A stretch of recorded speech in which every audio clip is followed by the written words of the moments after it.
And just like that, we're rewinding the clock 3 decades back to 1969, where a fresh Washington quarter was turning heads long before the statehood series took center stage.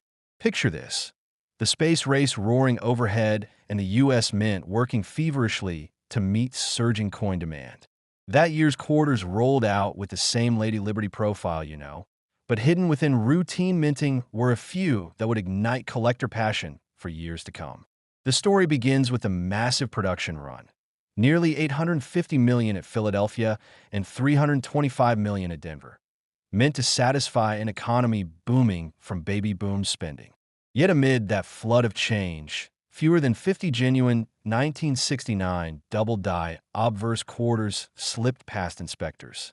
On these rare pieces, you'll spot a faint secondary image echoing through the letters of Liberty or the date itself, as though someone stamped the coin twice ever so slightly off register. It's subtle, but under a loop that little blur takes on significant value. Collectors first caught wind of the 1969 DDO in the early 1980s, when Midwestern dealer noticed odd shadows on a roll of circulated quarters. Since then, those certified full steps with DDO errors have become holy grails.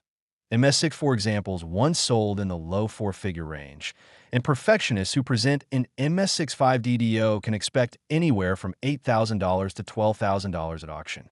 More recently, a PCGS-graded MS66 piece smashed previous records by fetching nearly $15,000 in a 2024 Stack's Bowers sale, proof that the market for that whisper-thin doubling shows no signs of cooling. Beyond double dies, there's another quirk: the ever-elusive weak striking variety. In certain Philadelphia minted coins, the design elements, particularly Liberty's cheek and the olive branch on the reverse, appear faint or incompletely struck, as though the die didn't fully press. While not as headline-grabbing as a doubling error, these softly struck pieces still catch collector interest. In uncirculated grades, a U58 to MS61, they trade for $25 to $50, but when you find one in MS63 or higher, prices can stretch into the low hundreds. Naturally, condition drives value across the board. Ordinary worn specimens in good to very fine grades remain at face value unless they exhibit the DDO or weak strike. An AU50 can fetch 75 cents to $1, while an MS63 brilliant uncirculated quarter might bring $3 to $5. But here's what fascinates many: a completely untuned, flawless MS67 full-step specimen, the kind of gem that mirrors light off every ridge, can command upwards of $200, simply because most 1969s picked up some patina over time. By now, you've seen how a coin minted in an era of moon rockets and muscle cars can still surprise us today. If you're sorting through a jar of 1969s, watch for that faint doubling or soft strike. And remember that condition truly is king. Next up, we'll land back in the late 80s to explore the story behind the 1987 quarter, where design tweaks and mint anomalies create yet another chapter in this ongoing treasure hunt. Rolling forward to 1987, the Washington quarter was still riding high on its original design, but hidden among the millions of generic circulation strikes lay a few that would send seasoned collectors scrambling. That year, the Philadelphia Mint produced roughly 2 billion quarters, while Denver chipped in another 1.75 billion. Numbers so large you'd think everything from that date would be common as dirt. Yet a handful of minting quirks and finish variations give 1987 quarters their own cachet, and spotting one could turn your pocket change into a tidy payday. First, let's talk about the subtle design tweaks. In 1987, the Mint experimented with a new master hub that sharpened Liberty's hair ties and slightly narrowed the rim. Most collectors don't notice these changes without side-by-side comparisons, but the tight rim variety, where the raised border sits closer to the design elements, commands a small premium. In uncirculated grades, MS63 to MS65, tight rim 1987 sell for around $3 to $8, versus the typical $1 to $2 for the wide rim counterparts. At MS66, the gap widens, with tight rims fetching $15 to $25. But the real headline grabbers are the double die reverse errors. In the harsh glare of magnification, certain 1987 D coins show a faint doubling on the olive branch and the words United States of America. Known as the 1987 DDR, these errors slipped into circulation by the dozens, but not the hundreds, making them scarce yet accessible finds. An MS65 example might sell for $200, while a top-graded MS67 has soared past $1,500 in recent auctions. Even circulated 1987 DDRs trade for $75 to $100, provided the doubling is bold enough to be unmistakable. If you thought mint errors were the only twist, consider the polished circulation strikes. Toward the end of 1987, the mint began experimenting with extra shiny planchets, coins that look almost proof-like right out of the bag. Collectors refer to these as SP, or satin-proof finishes, and they exhibit a soft, satiny sheen with fewer contact marks than typical business strikes. In grades from SB65 to SP67, these coins trade between $10 and $40. A perfect SB68 could reach $75. Since these finishes weren't officially documented until years later, many of these coins ended up in loose change, undetected in pocket dumps and register tills. Of course, condition remains the ultimate driver of value for all 1987 quarters.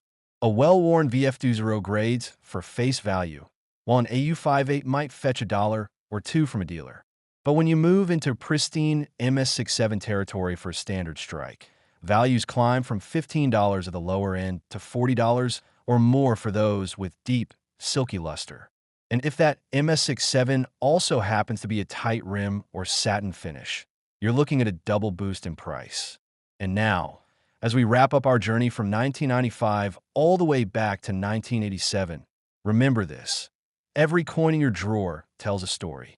From die errors hiding in plain sight to experimental finishes that slipped through quality control, Washington quarters have continued to surprise us for decades. Whether you're a veteran collector or simply someone curious about the change jingling in your cup holder, keep your eyes sharp and your loop ready, because the next treasure might be closer than you think.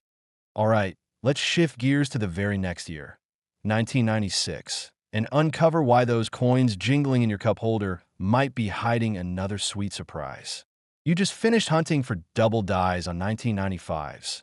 Now imagine a fresh 1996 quarter that slipped through the mint quality checks and ended up in circulation, only to be zoomed past by everyone who thought it was just another D or P strike. But this one contains subtle cues that scream rarity to the sharp-eyed collector. In 1996, the mint was still using the classic Washington quarter design, but production numbers dipped slightly compared to surrounding years, just over $1.3 billion in Philadelphia and $1.6 billion in Denver. That might sound like a lot, but when you factor in the explosion of quarters from the statehood series starting in 1999, suddenly that mid-90s output seems modest. And within that run of ordinary dates, a handful of errors and special strikes stand out. The most famous being the 1996 double die reverse, where the E pluribus unum and the olive branch details show a faint secondary impression. Collectors estimate fewer than a dozen of these DDR double die reverse specimens exist across all grades, making them far scarcer than their 1995 double die obverse cousins. When one pops up, it typically goes to auction with a starting bid around $800 to $1,000 for an MS65 example, but MS66 pieces have soared past $2,500. Add an S-proof version into the mix, and you're talking figures that start at $50 for the average PF69 and climb toward $120 for the coveted PF70 Deep Cameo. Beyond double dies, there's another twist.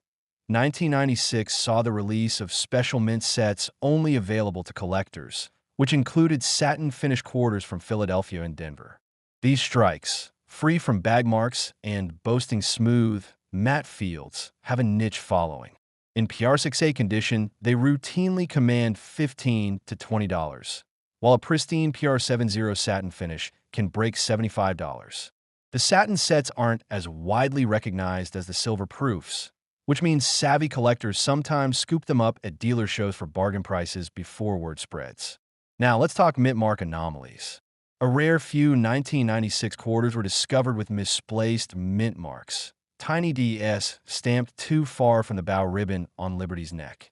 They're so minute that you'll need at least 10 times magnification to spot the shift, but grading services have authenticated a handful, and auctions have seen them reach $300 to $400, depending on grade. If you're sorting through pocket change and notice the mint mark perched oddly, don't shrug it off. Auction records tell another compelling part of the story. In late 2024, a PCGS-graded MS67 DDR Philadelphia specimen sold for $3,200, setting a new benchmark for the variety. Ever since, dealers have been combing through coin rolls and service strike donations to clubs, hoping to unearth another. Those who strike gold, or should I say, silver, often credit sheer luck and tenacity. One diehard collector shared how he inspected nearly 10,000 circulated pieces before finding the prized error. For everyday folks, though, the bulk of 1996 quarters remain at face value if they're worn. A lightly circulated example grades in the VF30 to XF45 range and still changes hands around 30 to 35 cents if sold in bulk lots. Jump up to AU58, and you might eke out 50 to 75 cents apiece. It's a stark reminder that without those minting mishaps or special strikes, most coins stay just pocket change. One fun tidbit. Rumor has it a Maryland high school teacher turned a classroom project into a gold mine when her students rolled and counted spare change to learn arithmetic and uncovered 2 DDRs and a misplaced mint mark quarter. She auctioned them off to fund next year's textbooks, scoring about $1,200 in all. It's the kind of classroom success story that makes you want to peek in every piggy bank. So next time you find a handful of 1996 quarters hiding under couch cushions or rattling in your car door, give them a closer look under a bright light. The tiniest doubling or mint mark oddity could spell a pleasant surprise and maybe even pay for your next coffee run. Ready for the journey back to 1969? In our next segment, we'll explore how a 60s quarter revolutionized the collecting world with a single designer's touch.